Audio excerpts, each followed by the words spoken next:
Colombo Wellampitiya ප්‍රදේශයේදී Dan ප්‍රියසාද් වෙඩි තබා ඝාතනය කිරීමේ සිද්ධියට අදාළව වැල්ලම්පිටිය පොලිසිය කොළඹ ප්‍රධාන මහේස්ත්‍රාත් අධිකරණය වෙත වාර්තාවක් ඉදිරිපත් කර ඇත. මේ ඝාතනයට පිය පුතු දෙදෙනෙකුගේ සම්බන්ධයක් තිබිය හැකි බවට පොලිස් පරීක්ෂණ වලින් තොරතුරු අනාවරණය වී ඇති බව පොලිසිය අධිකරණය හමුවේ පැවසීය.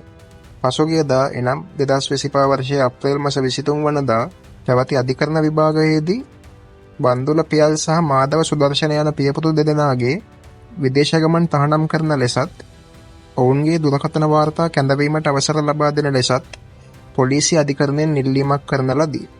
මේ ඉල්ලීම සලකා බැලූ කොළඹ අතිරේක මහේස්ත්‍රාත් හර්ෂණ කැකුණවල මහතා අදාළ පුද්ගලයන් දෙදෙනා විදේශගත වීම වැළැක්වීම සඳහා ආගමන හා විගමන පාලකවරයා ඇතුළු නිලධාරීන් වෙත නියෝගයක් නිකුත් කර ඇත. වැඩි විස්තර ඉදිරිපත් කරමින් පොලිසිය අධිකරණයට දැනුම් දුන්නේ මියගිය ඩෑන් ප්‍රියසාද්ගේ සහෝදරයෙකු වන තිලින ප්‍රසාද් මහතා වසර කිහිපයකට පෙර කපා කොටා ඝාතනය කර ඇති බවත් ඒ සිද්ධියට අදාළව මේ පියපුතු දෙදෙනාට එරෙහිව අධිකරණයේ නඩුවක් පවතින බවත්ය. මේ ඝාතන සිද්ධියට අදාළව මේ වන විටත් පුද්ගලයන් 10 දෙනෙකුගෙන් පමණ ප්‍රකාශ සටහන් කරගෙන ඇති බවත් ඒ අනුව ඉදිරි විමර්ශන කටයුතු සිදු කරමින් පවතින බවත් පොලිසිය අධිකරණයට වැඩිදුරටත් දැන්වීය. මේ සිද්ධිය සම්බන්ධයෙන් මහේස්ත්‍රාත්වරයා විසින් අපරාධය සිදු වූ ස්ථානයට ගොස් ස්ථානීය පරීක්ෂණයක්ද සිදු කිරීමට නියමිතව ඇත.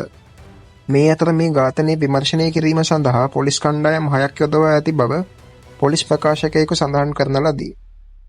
පොලිසිය සැකපල කරන්නේ මේ ඝාතනයේ සංවිධානාත්මක අපරාධ කල්ලි සමාජිකයෙකු වන කංජිපාණි ඉම්රාන්ගේ පාර්ශවය විසින් සිදු කර ඇති බවටයි.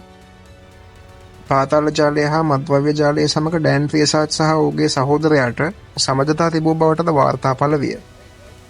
මේ සිද්ධිය සම්බන්ධයෙන් විමර්ශන දිගටම පැවැත්වන අතර අධිකරණය විසින් ලබා දී ඇති නියෝග අනුව ඉදිරි ක්‍රියාමාර්ග ගැනීමට පොලිසිය සූදානමින් සිටී.